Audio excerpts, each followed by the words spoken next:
Shalom. Jeremiah chapter 29, verse 13. The Lord gives us a promise where he says, "You will seek me and find me when you seek me with all of your heart." Then he goes on and says in verse 14, "I will be found by you, declares the Lord." So with that promise given to us, let's seek the Lord with all of our heart, and I know we'll find him as we look for him in Genesis chapter 16. Now Sarai, Abram's wife, had borne him no children. She had a female Egyptian servant whose name was Hagar. And Sarai said to Abram, "Behold, now the Lord has prevented me from bearing children. Go in to my servant, and it may be that I shall obtain children by her."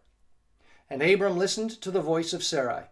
So after Abram lived 10 years in the land of Canaan, Sarai, Abram's wife, took Hagar the Egyptian, her servant, and gave her to Abram her husband as a wife.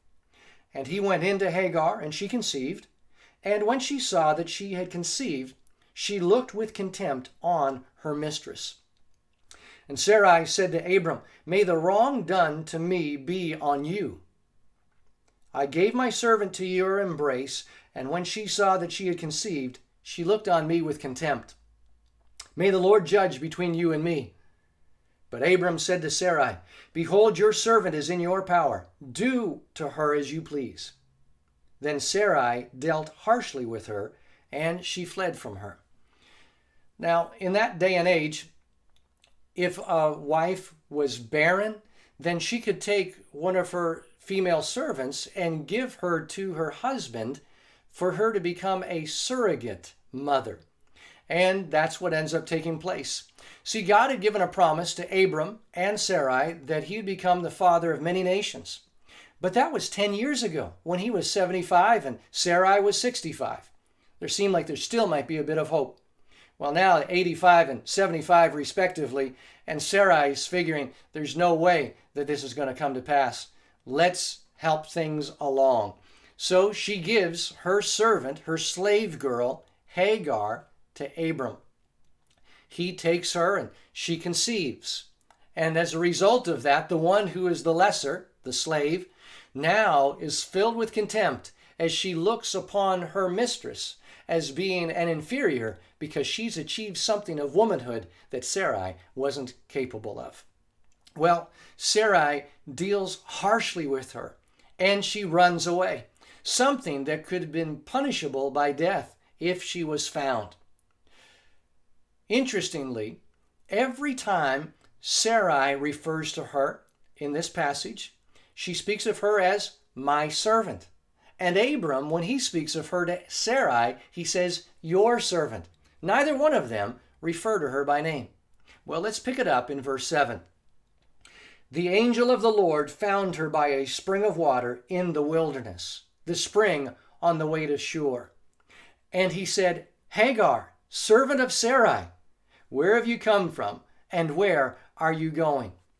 Now, the angel of the Lord, as we've seen in previous episodes, is Jesus, the pre-incarnate, meaning before he became a human, before he came as a man at Bethlehem, born of Mary, that he would appear to people during Old Testament times, and he was referred to as the angel of the Lord. So we see here that Jesus found Hagar by the well of water, the spring of water, on the way to Shur. That tells us that he was looking for her. He was seeking her out. And even as she would be calling upon the Lord, as she had been exposed to with Abram and Sarai, now having followed the true and the living God for the past 10 years, that perhaps she has learned to call on the Lord as well. So she's seeking the Lord, and she discovers that she finds him, but more so, it's that the Lord has found her. It means that the Lord has had her in his interest, in his sights, in his care and provision. So the Lord finds Hagar, and look what we see when he addresses her. He doesn't say, hey, servant of Sarai. He says, Hagar. He calls her by name, indicating that not only was he seeking her out, but when he found her, we see that he knows her situation. He knows her intimately. He knows her name. So he addresses her by name, even though she's a servant and might have been dismissed by everybody else as maybe a castaway or somebody to be used for their own purposes. The Lord comes and says, I am your purpose. He asks her a question. Where are you coming from and where are you going? In other words, tell me a little bit about your story. Tell me about your past. He's not asking because he doesn't know. He's asking because he wants her to know that he cares and he already knows himself. Well, she tells him where she's coming from, but she's not able to say where she's going because she has no idea. She's simply run away, but she doesn't have a place in mind. She's not sure where she can go. She has no future. But God is showing her here that he is giving her a future. He alone, Jesus, is her future. Well, look what we see in verse 9. The angel of the Lord said to her, return to your mistress and submit to her. The angel of the Lord also said to her, I will surely multiply your offspring so that they cannot be numbered for multitude. In other words, he's speaking about her future. He's giving her a posterity, speaking of descendants and those of whom she'll become the mother of many nations.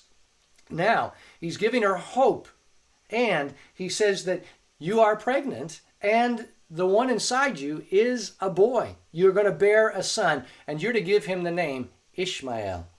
In that name, it means the Lord has heard me. Shema, Ishmael. It means that the Lord hears, Shema. Even as in Deuteronomy chapter 6 and verse 4, it says, hear, O Israel, or Shema, O Israel, the Lord our God, the Lord is one. So the Lord hears her, giving her great hope as he says, this is the name you are to give to your son. A constant reminder that I hear you. He's saying, as he shows up and he says, I've found you. He says, I've been looking for you and I've been listening for you.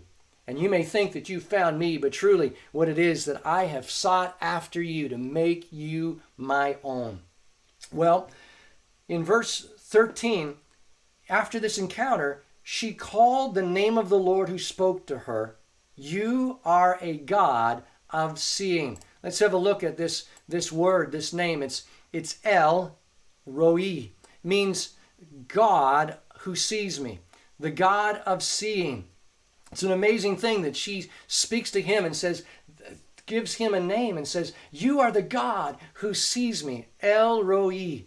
And the place where she is,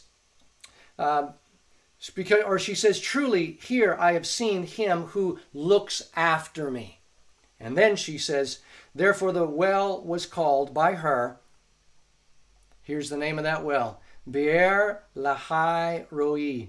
Be'er Lahai Roi. And that means the well of the living one who sees me. Speaks of the living water, the life, that the one who is the living God, the living one who sees me and pursues me and who hears my every cry. It's an amazing truth that is given to us, and it is echoed for us when Jesus came to earth. So let's go fast forward to the New Testament, and I want us to have a look at John chapter 1.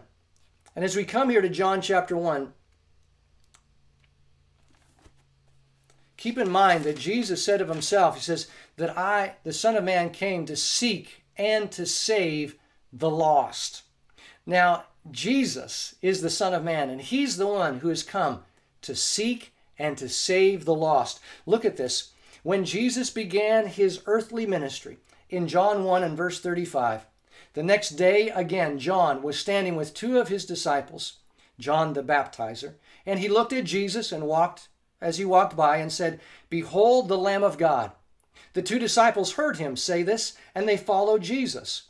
Jesus turned and saw them following and said to them, what are you seeking? And they said to him, Rabbi, which means teacher, where are you staying? He said to them, come and you will see. So they came and saw where he was staying, and they stayed with him that day, for it was about the 10th hour. Now pay attention to this. One of the two who heard John speak and followed Jesus was Andrew, Simon Peter's brother. So Andrew first found his own brother Simon and said to him, "We have found the Messiah." Notice, he says, "We have found the Messiah." But it was the Messiah who had found them. So Andrew brought him to Jesus. Jesus looked at him and said, "You are Simon." Now he wasn't been told his name. He says, "You are Simon, the son of John, but you shall be called Cephas," which means Peter. See, the Lord knows every detail about us. He's come to seek and to save the lost. He knows our name, and he shows himself to be the one whom we have been seeking for all of our lives. So he comes and shows himself to us, and when we seek him, he will be found by us, declares the Lord. The next day, Jesus decided to go to Galilee. He found Philip, again we see the finding, and said to him, "Follow me." Now Philip was from Bethsaida, the city of Andrew and Peter. Philip found Nathanael and said to him, "We have found him of whom Moses in the law and also the prophets wrote, Jesus of Nazareth, the son of Joseph." So he told him, "Come and see." And then Jesus speaks to Nathanael and says, "Behold an Israelite, indeed, in whom there's no deceit." And then he said to him, "How do you know me?" Jesus said, "Before Philip called you, when you were under the fig tree, I saw you."